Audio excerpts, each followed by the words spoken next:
Eu sou Antônio Maspoli, seja bem-vindo ao meu canal.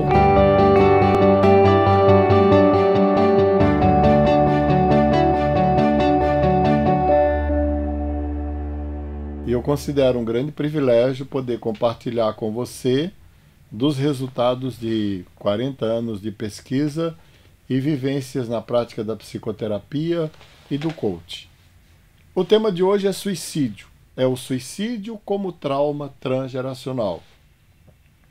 No primeiro vídeo sobre suicídio, nós falamos das causas e das consequências do suicídio e das abordagens e formas de tratamento. Neste espaço, nessa conversa específica, nós vamos falar sobre o suicídio como um trauma transgeracional. Um trauma transgeracional é aquele que é transmitido de geração em geração, especialmente a partir da narrativa do grupo ou da família, a partir dos sentimentos e das emoções, dos rituais e da linguagem, que é a linguagem consciente, que é a condutora e a transmissora do trauma. Mas nós escolhemos o suicídio exatamente por ter uma outra característica. O trauma do suicídio, acreditem, é transmitido pelo silêncio. Primeiro porque o suicídio é um tabu.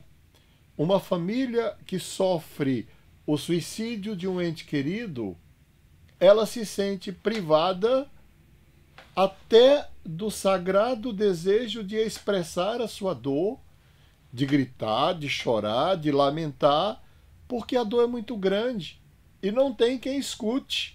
Não tem interlocução, não tem quem acolha a dor do suicídio de uma família.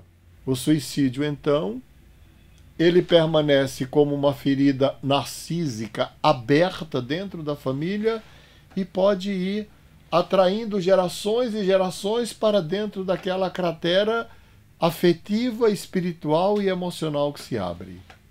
Como uma família vivencia o suicídio de um ente querido? Primeiro, vivencia como uma dor muito profunda. Uma dor profunda, uma dor inexplicável. Não há palavras, não há lógica, não há forma de compreensão, de entendimento, não há forma de simbolização, de significação. O suicídio é o extremo da morte como ruptura e como marginalização social. E o sentimento que se abate sobre pais, mães, irmãos, familiares, cônjuges, parentes e mesmo amigo do suicida é tremendo. Primeiro é um sentimento de fracasso. A sensação é: o que eu fiz de errado? O que eu não fiz? O que eu deixei de fazer? Por quê? E o fracasso se abate. Com a dor, com a perda, com o luto, vem junto o sentimento de impotência. A pergunta que um familiar faz é: no que eu errei? No que nós erramos? E é uma dor solitária.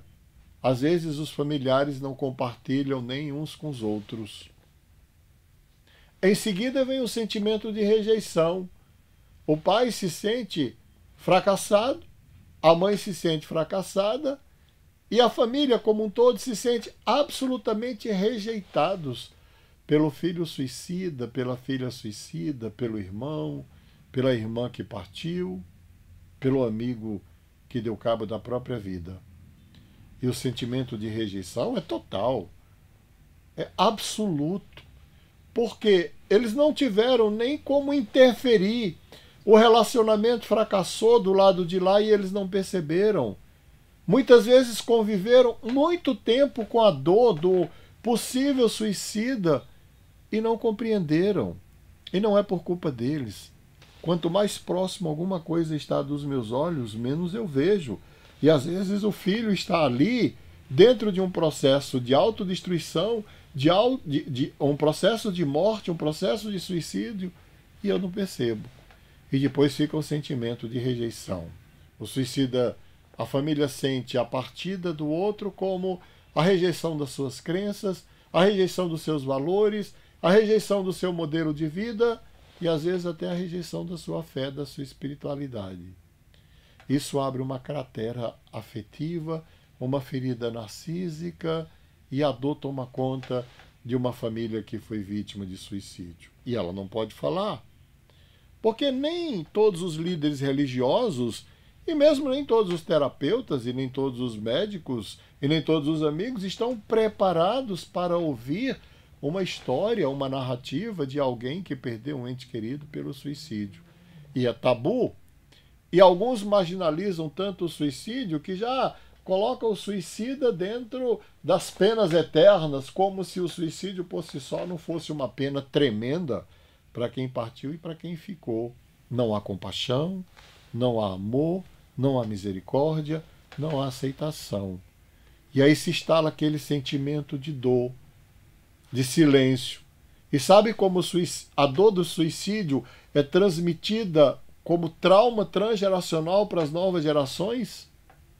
Pelo sentimento de dor, pelo sentimento de sofrimento que a família vive e transmite, pela ferida narcísica que se abriu.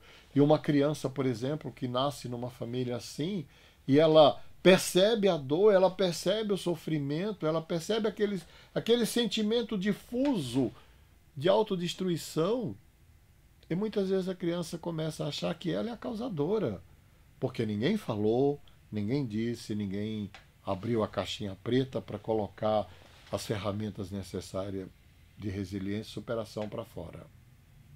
Pois bem, falar é uma forma de quebrar o pacto do silêncio e de quebrar o pacto inconsciente que se estabelece em torno do trauma. Falar daquele que partiu, falar da dor que você sente, compartilhar o sofrimento com aqueles que estão em condições de ouvir e de acolher, elaborar, tentar ressignificar, recomeçar, romper o pacto com a depressão, com a melancolia, com o luto, recomeçar, ressignificar. Nesse sentido, a oração, a meditação tem um poder extraordinário na mente das pessoas que passam pela experiência do suicídio.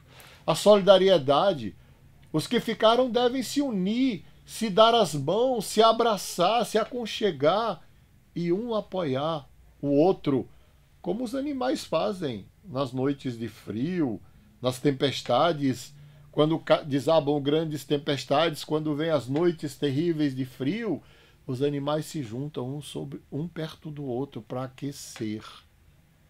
E os humanos têm uma habilidade extraordinária de fazer isso, que é de abraçar, de apoiar, de segurar na mão e dizer: conta comigo. Aquele que partiu não volta mais. A dor ficou, mas é necessário olhar para essa dor com uma certa compaixão, olhar para essa dor com o espírito de perdão. Uma família que teve uma experiência terrível de suicídio, em primeiro lugar, deve perdoar o suicídio. Ele teve suas razões para se suicidar, por mais estranho, por mais absurdo, por mais terrível que você possa imaginar, ele teve. Perdoe, exerça um ato de misericórdia e perdoe o suicida. Uma família que passou pelo suicídio deve se perdoar, perdoar uns aos outros, exercer o auto-perdão.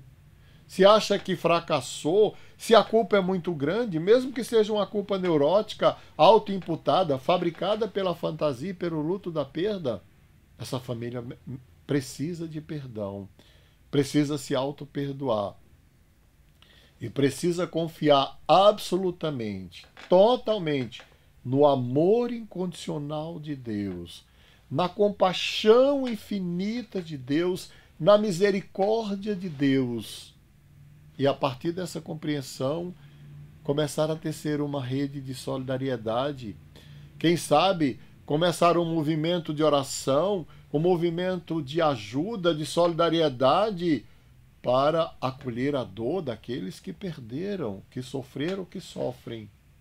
Sair da inércia, romper com o silêncio, romper com a situação paralisante da dor e do sofrimento.